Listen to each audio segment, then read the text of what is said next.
Kolkata football লিগের জয়ে ফিরল মোহামেডান স্পোর্টিং। ঘরের মাঠে আর্মিকে ৩-১ গোলে হারিয়ে দিল সাদা কালো শিবির।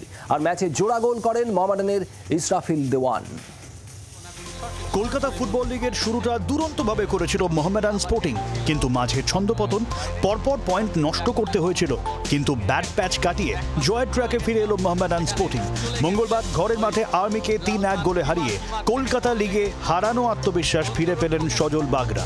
এদিন ম্যাচের প্রথম থেকেই আধিপত্য দেখায় মোহামেডান। প্রতিপক্ষের গোলে একের পর এক আক্রমণ করতে থাকেন মোহামেডান ফুটবলাররা। ৩৭ মিনিটে গোলমুখ খোলে মোহামেডান। ইসরাফিল আহমেদের গোলে এগিয়ে যায় তিনবারের কলকাতা ফুটবল লিগ চ্যাম্পিয়নরা। প্রথমার্ধের ইনজুরি টাইমে ফের গোল করে ব্যবধান বাড়ান সেই ইসরাফিলি। দ্বিতীয়ার্ধেও শুরু থেকে গোলের জন্য ঝাঁপায় মোহামেডান। ৫৩ মিনিটে মোহামেডানের হয়ে জয়সূচক গোলটি করেন অ্যাডিসন সিং। এরপর ম্যাচে কামব্যাক করার আপ্রাণ চেষ্টা করেন আর্মি ফুটবলাররা।